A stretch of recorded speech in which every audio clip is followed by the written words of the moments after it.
Trade reports are heating up in New York surrounding the Yankees as this has Yankee fans buzzing, as there has been a ton of chatter surrounding the Yankees and what exactly they have to do to become one of the elite teams in baseball. And we've seen a lot of trade discussions come out, especially after multiple insiders have said that the New York Yankees will be going after one of the best and brightest stars in the sport if that player does become available, and the expectation is that he is becoming available with only 1 year left on his contract.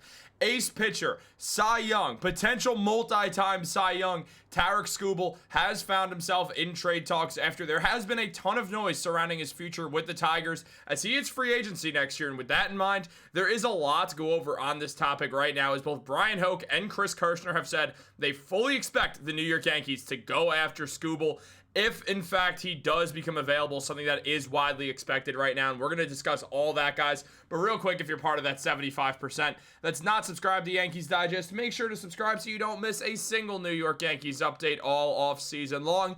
I'm not going to lie, guys. This video was not going to be coming out today or right now. This was something that I was going to save for when there was more of a dead time, but unfortunately we are experiencing some technical difficulties with making videos right now, and this one was ready, hence why we're talking about this right now. But there is a lot to go over on the Yankees right now and Tarik Skubal. Recently, both Brian Hoke and Chris Kirschner have been doing Ask Me Anythings. Kirschner doing that on Reddit, and Brian Hoke doing it on his Twitter before a bunch of ALCS games. And fans have been quick to ask about Tarik Skubal, the ace on the Detroit Tigers, who is really going to field a lot of trade interest this offseason, with the fact of the matter being that Skubal, he's a free agent at the end of this year, and right now, reports have shown that Skubal and the Tigers are around $200 million off from each other when it comes to extension conversations, meaning teams will be contacting the Detroit Tigers about him, and the Yankees are going to be one of those teams, according to two of their best insiders. That is basically a guarantee that the New York Yankees will be going out there and going after Skubal. Now, there's been a ton of noise surrounding trades and stuff like that, and Chris Klein did talk about this as well, saying the Yankees would need to enter the entire clip for Tarik Skubal, even on an expiring contract. But come on, New York would have a chance to go into October with Skubal, Gerrit Cole, and Max Fried headlining the rotation.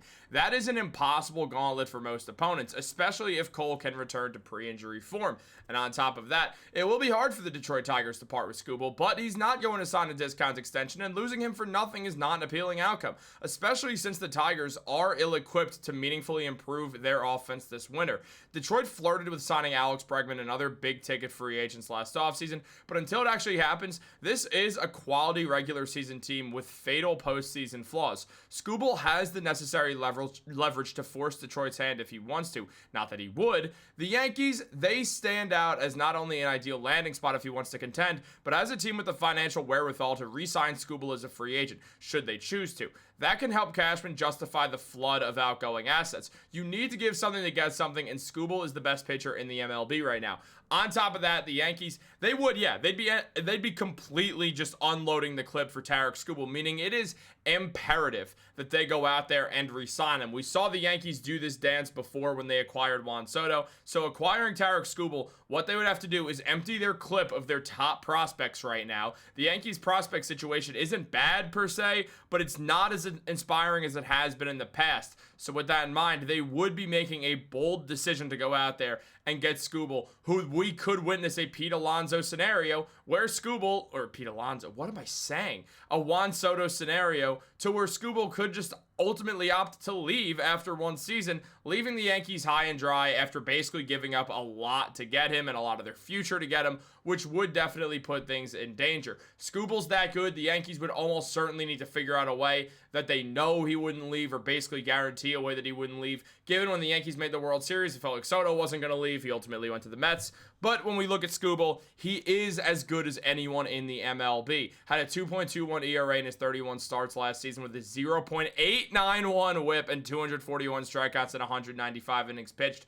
The Yankees need more swing and miss pitchers, both in the starting lineup or in the starting rotation and in their bullpen. Their best pitcher right now, I am going to say it's Max Fried over Carlos Rodon.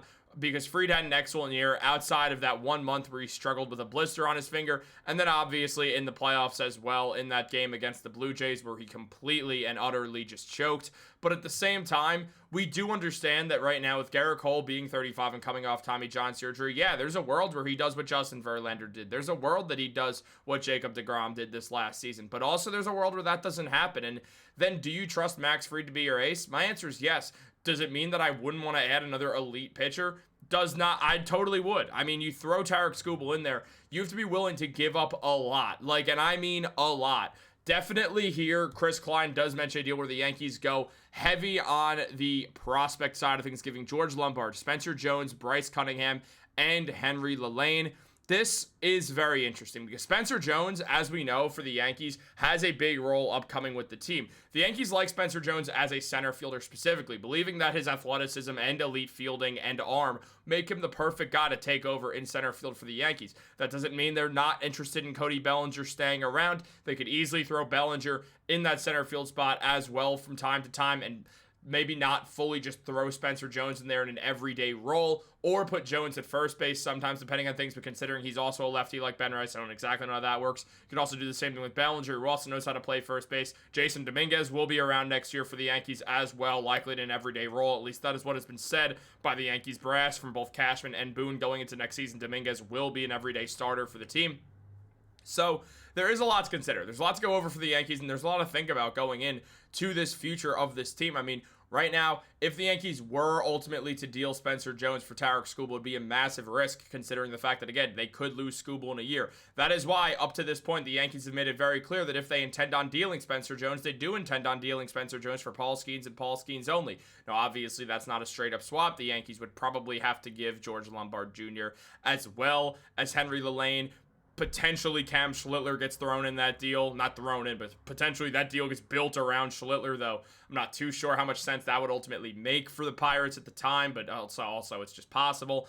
On top of that, a guy like a Carlos LaGrange becomes interesting to them because he could throw 102 miles per hour as what will be an eventual reliever, and they could probably sell him off similar to what they did with David Bednar, to the Yankees ultimately. But right now, where everything kind of falls into place, it would be a massive risk for the Yankees, who would be giving away Jones, who is one of the most integral players on this team. I mean, the man in the minors last season, well, he was great. There's no doubt that Spencer Jones was a phenomenal player. Here are stats. I had the wrong stats. Excuse me on that. But Jones, he was just that good. Had a 933 OPS, a 274 batting average, stole 29 bases. The man can run like the wind, had 35 home runs and 120 hits. He was absolutely excellent. There's no way around it. He was just straight up phenomenal. Now, on top of that, George Lombard Jr. was also pegged to be involved in a deal, and that would make some sense. Lombard is a ways away from being an MLB player. He's not coming up. He's 20 years old. It's just not happening. I know Anthony Volpe's not going to be ready by the start of the season. We'll see George Lombard probably show up in training camp, but he's not going to make the team. He's not going to be there after spring training with the Yankees. He's just not ready. There's no way around it. I do really believe in Lombard. I mean, the man is an excellent fielder, can run the bases, good athlete. The question is, how can his hitting get here? Because right now, having a 235 average and a 748 OPS he split time between the Renegades and then ultimately going up to Somerset, which just, going from high A to double A is obviously great at 19 years old. But at the same time, it's something that when we look at him, he's just, let's pump the brakes a little bit because we have to understand that Lombard is not coming up anytime in the ultimately imminent more time right now. On top of that, giving away Lelaine is something else to consider. A man who pitched really, really well at a 1.12 whip, a 2.82 ERA. The man was phenomenal. There is a lot to consider about that going forwards as well. And just a lot for the Yankees to consider as a whole with this Tarik Skubal situation. Look, if Skubal becomes available, the Yankees are going to try to trade for him. There's no way around it. The Yankees are going to try to trade for him. The Mets are going to try to trade for him. Multiple other teams, including the Boston Red Sox, will also take a look.